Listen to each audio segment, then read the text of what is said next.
Hello students, welcome to Subhash Chandra Academy e-learning classes. So now today I am going to discuss about chapter first reproduction in organisms of class 12th biology. Okay? इस chapter में बेटा सबसे पहले जो है I am going to discuss about life span. Life span होता क्या है? ठीक है, आप एनसीईआरटी की बुक में आप देख रहे हो the period from birth to the natural death of an organisms represent its life span. यानी किसी भी जीव का जो लाइफ स्पेन होता है वो उसका जन्म से लेकर के जब तक उसकी नेचुरल डेथ नहीं हो जाती है उसके बीच का जो टाइम होता है वही आपका लाइफ स्पेन कहलाता है। ठीक है, अब देखिए बच्चा, लाइफ स्पेन जो है ये कोई भी जीव जो होता है, ऑर्गेनिजम्स होते हैं, जैसे मान लीजिए दो एक दूसरे से आपस में काफ़ी सिमिलर हैं, जैसे साइज उनकी मान लीजिए उनकी साइज सेम है, इक्वल साइज है, लेकिन ये जरूरी नहीं है कि उनकी जो लाइफ स्पेन है वो सेम होगी।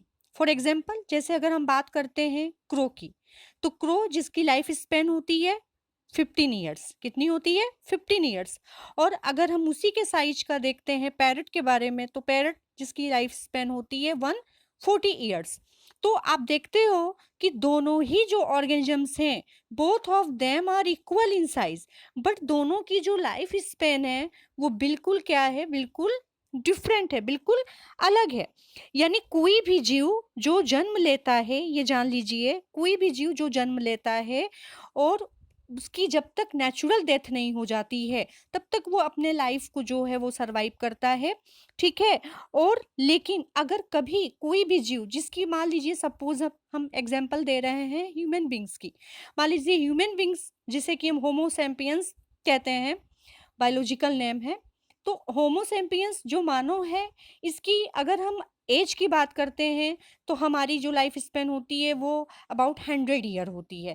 लेकिन अगर अनफॉर्चुनेटली अगर हमारी नेचुरल डेथ नहीं हो करके एक्सीडेंट में हमारी डेथ होती है या किसी बीमारी से हमारी डेथ होती है, तो वो आपका नेचुरल डेथ नहीं कहलाएगा, वो आपका एक्सीडेंटल डेथ कहलाएगा। तो उसे आप नहीं कह सकते हो कि अगर किसी की डेथ बीच में ही हो जाती है, 30 टू 40 ईयर के बीच में हो जाती है या फिर 50 ईयर में होती है, तो वो उसका वो नेचुरल डेथ नहीं कहलाएगा, वो उसका एक्सीडेंटल डेथ जो है वो कहलाती है। ठीक है, अब देखिए बेटा, इसमें ऑर्गेनिजम्स जो हैं वो बहुत सारे हैं। इसमें आगे हम अभी आपको डायग्राम्स के थ्रू हम आपको बताना भी चाहेंगे कि जो भी आपके ऑर्गेनिजम्स हैं सबकी जो लाइफ स्पेन है वो बिल्कुल सबकी अलग अलग होती है और वो किसी का एक दूसरे के साइज से कोई कनेक्शन नहीं होता है। इसमें आपने देखा कि क्रो और parrot are not very different, yet their life span जो है वो बहुत ज़्यादा डिफरेंट है, उनके जो लाइफ स्पेन है वो बहुत अलग हैं। ठीक है, और इसी तरीके से हम अगर बात करते हैं मैंगो के ट्री की या फिर हम बात करते हैं पीपल के ट्री की, तो इन दोनों के भी जो लाइफ स्पेन है वो भी बिल्कुल क्या है, एक दूसरे से अलग हैं।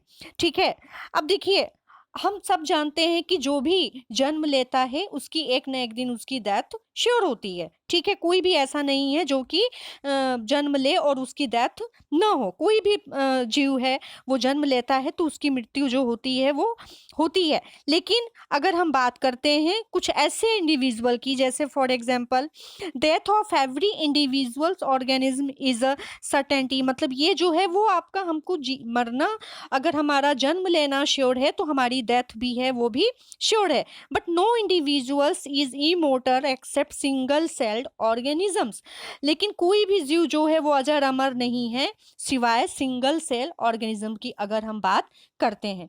और ये सिंगल सेल ऑर्गेनिजम्स में आप जानते हो आपका इसमें अमीबा भी आ जाएगा, इसमें बैक्टीरिया भी आ जाएगी, जिन्हें कि हम कहते हैं कि केवल इनको छोड़ करके बाकी कोई भी जीव ऐसा नहीं है जो कि अजर अमर हो। ठीक है, अब ऐसा हम क्यों कहते हैं, क्यों, why do we say there is no natural death in single celled organism, ऐसा हम क्यों कहते हैं, क्योंकि इसमें होता क्या है कि जो भी ये सिंगल सेल्ड ऑर्गेनिजम्स हैं, जैसे हम अमीबा की बात कर रहे हैं, बैक्टीरिया की बात कर रहे हैं, तो ये क्या है, इनमें एसेक्सुअल रिप्रोडक्शन होता है।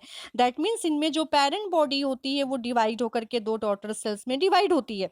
तो इस तरीके से ये जो प्रोसेस होता है यानी अगर एक बैक्टीरिया सेल से और वो डिवाइड होकर के दो आपके डॉटर सेल्स बनाती है, दैट मीन्स वो उसी सेम टाइप का जो भी है उसका जेनेटिकली या मॉर्फोलॉजिकली क्या होते हैं, जो उनकी जो प्रोजेनी होती है वो सेम जो है वो पेरेंट बॉडी जैसी होती है। और वो प्रोसेस जो है वो लगातार, वो प्रोसेस रुकने वाला प्रोसेस नहीं है, वो प्रोसेस कंटिन्यू चलता है।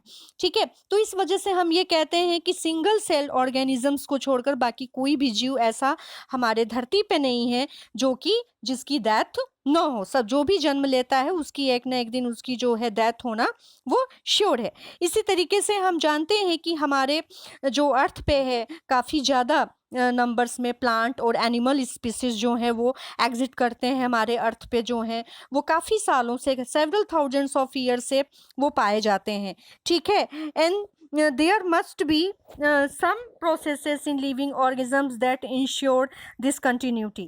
और हम सब जानते हैं कि अगर कोई भी अगर रिप्रोडक्शन ना हो, रिप्रोडक्शन क्या है, रिप्रोडक्शन हम सभी जानते हैं कि रिप्रोडक्शन हमारा बायोलॉजिकल प्रोसेस है। ठीक है, यानी ये एक ऐसा प्रोसेस है जिसमें कि जो पेरेंट्स होते हैं वो अपने समान जो है यंग वंस को जन्म देते हैं, प्रोजेनी को जन्म देते हैं। ठीक है, और इस तरीके से क्या होता है, हम जनरेशन टू जनरेशन हम आगे बढ़ते हैं और हमारी जो स्पीसीज है वो हमारे समान जो बच्चे होते हैं उन्हें हम जन्म देते हैं। फॉर एग्जांपल अगर हम देखते हैं तो डॉग है, मान लीजिए डॉग है, उसका जो बेबी है जो, तो वो उसी के समान, उसकी जो स्पीसीज होगी वो उसी के समान वो बच्चा जो है उसका दिखाई देगा। हम काऊ की बात करते हैं तो काऊ जो भी बच्चे को अपने जन्म देती है तो वो उसके समान बिल्कुल वो सिमिलर दिखाई देता है, लुक वाइज बिल्कुल वैसा दिखाई देता है। हम केट की बात करते हैं, हम हॉर्स की बात करते हैं, इस तरीके से डिफरेंट जो भी हमारे एनिमल्स हैं, या हम ह्यूमन बींग्स की बात करते हैं तो हम भी जो है वो अपने ही समान हम बच्चे को जो है वो जन्म देते हैं। यानी जो हमारे बच्चे हैं वो बिल्कुल हमारे जैसे वो दिखाई पड़ते हैं। यानी हम ये कह सकते हैं कि अगर रिप्रोडक्शन ना होता तो हमारी जो अर्थ पे जो लाइफ जो है वो आगे बढ़ पाना, आगे इंक्रीज होना बहुत ही मुश्किल हो जाएगी। ठीक है, क्योंकि एक ही व्यक्ति से हमारी जो धरती है वो नहीं चल सकती है, इसके लिए जन्म लेना जरूरी है और तभी हमारी जो स्पीसीज है वो आगे बढ़ेगी। फिर हमने आपसे पहले भी बोला था कि रिप्रोडक्शन जो है वो प्रोसेस है जिसमें कि हम जो है वो अपने समान बच्चे को जन्म देते हैं, फिर इस तरीके से वो जो है फिर उनके बच्चे जन्म लेते हैं। तो इस तरीके से क्या है कि वो जो हमारी स्पीसीज है वो लगातार जो है वो जानी जाएगी और हमारे नाम से उसको आइडेंटिफाई किया जाएगा। ठीक है, अब देखिए एनसीईआरटी में आप आगे देख रहे हो, कुछ आप डायग्राम देख रहे हो, कुछ ऑर्गेनिजम्स दिए हुए हैं। जैसे फॉर एग्जांपल आप देख रहे हो, आप एलिफेंट को देख रहे हो, तो अब देखिए एलिफेंट, अभी हमने इसके ऊपर डिस्कस किया था कि कोई भी जीव, जैसे कोई भी दो जीव हैं, अगर वो आपस में इक्वल साइज के हैं लेकिन उनकी जो लाइफ स्पेन होती है वो बिल्कुल डिफरेंट होती है। जैसे एग्जांपल मैंने दिया था क्रो का, तो क्रो का जो लाइफ स्पेन होता है वो लगभग 15 ईयर्स होता है, लेकिन अगर हम पैरट की बात करते हैं तो वो 140 ईयर्स होता है। इन दोनों के जो लाइफ स्पेन है उसमें मेजर डिफरेंस है। वैसे ही अगर हम एलिफेंट को देखते हैं तो एलिफेंट की जो लाइफ स्पेन होती है वो अबाउट 60 to 90 ईयर्स होती है। और रोज के बारे में अगर हम बात करते हैं तो रोज जिसकी लाइफ स्पेन होती है 5 to 6 और 7 ईयर्स, यानी 5 से 7 सालों तक का जो लाइफ स्पेन होता है वो रोज का होता है। ऐसे ही अगर हम डॉग के बारे में देखते हैं तो डॉग की जो लाइफ स्पेन होती है वो आपकी 20 to 30 ईयर्स होती है। इसी तरीके से अगर हम देखते हैं बटरफ्लाई की आप देख रहे हो, इनकी कम डेज की है, 1 to 2 वीक में ही इनकी लाइफ स्पेन जो है वो कंप्लीट हो जा रही है। क्रो के बारे में हम देखते हैं कि क्रो की जो लाइफ स्पेन होती है वो 15 ईयर होती है। बनाना ट्री के बारे में अगर हम देखते हैं तो इनकी लाइफ स्पेन जो है वो 25 ईयर्स जो है वो है। इसी तरीके से काऊ की देखते हैं तो इनकी भी 20 to 25 ईयर्स है। हॉर्स की भी लगभग 60 ईयर्स लाइफ स्पेन है। फ्रूट फ्लाई जिसकी की लाइफ स्पेन जो है कम डेज का होता है, 30 डेज का होता है। राइस के बारे में अगर हम देखते हैं तो राइस जो कि जिसकी लाइफ स्पेन आपकी 3 to 4 मंथ ही मानी जाती है। इसी तरीके से अगर हम टॉर्टवाइस का देखते हैं तो इनकी जो लाइफ स्पेन होती है वो 100 to 150 ईयर्स लाइफ स्पेन होती है। और बनियान ट्री के बारे में अगर हम बात करते हैं तो इनकी लाइफ स्पेन जो है वो सबसे ज़्यादा आपकी 200 से 300 ईयर्स जो है वो पाई गई है। ठीक है। अब देखिए, ये तो बेटा हमने आपको बताया लाइफ स्पेन के बारे में कि कोई भी जीव जो है, जो भी जीव हमारे अर्थ पे जन्म लेता है, वो अपना एक निश्चित समय, एक निश्चित पीरियड के लिए वो जन्म लेता है और अपनी उस जो है एज को, अपनी जो नेचुरल डेथ जिसकी हमने आपको स्टार्टिंग में ही मैंने ये लाइन आपको मेंशन किया था कि the period from birth to the natural death of an organisms, यानी वो पीरियड जब कोई भी बच्चा, कोई भी जीव जन्म लेता है और उसकी जब तक नेचुरल डेथ नहीं हो जाती है, उसके बीच का जो पीरियड होता है, जो टाइम वो स्पेंड करता है, वही उसकी टोटल जो है वो लाइफ स्पेन कहलाती है। ठीक है, तो हम कह सकते हैं कि अब देखिए नीचे जो पैराग्राफ दिया है उसमें आप ध्यान से देखिए, रिप्रोडक्शन के बारे में आप देख रहे हो। रिप्रोडक्शन को हम डिफाइन कर सकते हैं which is a biological process, यानी ये कैसा प्रोसेस है, ये बायोलॉजिकल प्रोसेस है in which an organisms give rise to young ones या offspring similar to itself. इसमें जो भी जीव होता है वो सेम अपने समान बच्चे को, अपने ऑफ स्प्रिंग को, यंग वंस को वो जन्म देता है। ठीक है, और फिर आगे चल के होता क्या है, the of spring grow, mature and in turn produce new of spring. मैंने आपको पहले भी कहा था कि जैसे हमने जन्म लिया हमारे पेरेंट्स के थ्रू, यानी जो हमारे पेरेंट्स थे उन्होंने हमें जन्म दिया। ठीक है, फिर हम ग्रो करते हैं, मैच्योर होते हैं, फिर वापस हम जो है अपने समान बच्चे को जन्म देते हैं। तो जो आपकी ऑफस्प्रिंग होती है वो भी इसी तरीके से ग्रो करती है, फिर मैच्योर होती है, फिर वापस वो न्यू ऑफस्प्रिंग को जो है वो प्रोड्यूस करती है। So there is a cycle of birth, growth and death, यानी एक तरह से जो है वो एक साइकिल, एक चक्र चलता है जो कि जन्म से लेकर के मृत्यु तक जो है वो चक्र जो है वो कंप्लीट होता है। ठीक है, तो अब जो रिप्रोडक्शन है, reproduction enables the continuity of the species generation after generation, यानी रिप्रोडक्शन आपका क्या है, ये लगातार होने वाला वो प्रोसेस है, यानी जो जिसमें एक स्पीसीज जो होती है वो अपने सेम टाइप की जो है वो स्पीसीज को जन्म देती है, और इस तरीके से ये जनरेशन आफ्टर जनरेशन ये जो प्रोसेस है वो आगे बढ़ता रहता है। ठीक है, अब देखिए इसमें जो आगे आप नेक्स्ट लाइन आप देख रहे हो कि इसमें जो आगे जो चैप्टर है, अब देखिए जो रिप्रोडक्शन होता है जिसमें कि हम बात करते हैं सेक्सुअल और एसेक्सुअल रिप्रोडक्शन की, बिकॉज रिप्रोडक्शन जो है वो आपके टू टाइप्स के हैं, एसेक्सुअल और सेक्सुअल रिप्रोडक्शन। तो एसेक्सुअल रिप्रोडक्शन में आप जानते हो जिसमें कि आपके सिंगल जो पेरेंट्स से ही जो है वो आपके डॉटर सेल्स बनते हैं, यानी जो डॉटर्स होती है वो सेम अपने पेरेंट्स के समान बिल्कुल जेनेटिकली या फिर मॉर्फोलॉजिकली जो होती है वो सेम दिखाई पड़ती है। लेकिन अगर वेरिएशन की बात देखा जाए, वेरिएशन अगर देखते हैं कि वेरिएशन किसमें वेरिएशन मिलता है,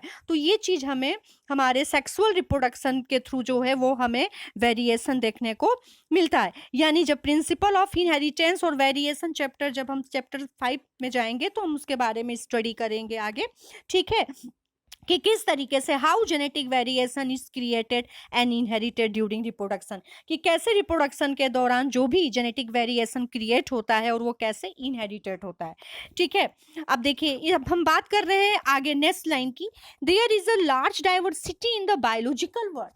हमारा जो बायोलॉजिकल वर्ल्ड है उसमें काफ़ी बड़ी डाइवर्सिटी है, यानी काफ़ी ज़्यादा संख्या में जो है अलग अलग वेराइटी के जो भी हैं ऑर्गेनिजम्स जो हैं वो पाए जाते हैं। And each organisms has evolve its own mechanism to multiply and produce of spring, यानी इसमें जो भी ऑर्गेनिजम्स होते हैं वो जो हैं वो मल्टीप्लाई होते हैं और फिर वापस वो अपने समान ऑफ स्प्रिंग को जो है वो प्रोड्यूस करते हैं। ठीक है, और इसमें जो एक सबसे बड़ी इंपॉर्टेंट बात है वो ये है कि जो ऑर्गेनिजम्स की जो हम हैबिटेट को भी ध्यान में रखते हैं, उसके इंटरनल फिजियोलॉजी को भी देखते हैं, एंड सेवरल अदर फैक्टर्स जो होते हैं ये सभी जो हैं और collectively responsible for how it's reproduces, कैसे कोई भी जीव रिप्रोड्यूस करता है उसके लिए हम उसके हैबिटेट का पता लगाते हैं, उसकी जो इंटरनल फिजियोलॉजी है उसके बारे में हम जानकारी लेते हैं, और साथ ही और भी बहुत सारे ऐसे फैक्टर्स हैं जो कि रिस्पॉन्सिबल होते हैं, किसके लिए रिस्पॉन्सिबल होते हैं कि किस तरीके से फॉर हाउ इट्स रिप्रोड्यूस, कैसे कोई भी जीव जो है वो रिप्रोड्यूस करता है। ठीक है, अब बेस्ड ऑन वेदर आप देखिए there is a participation of one organism और two in the process of reproduction.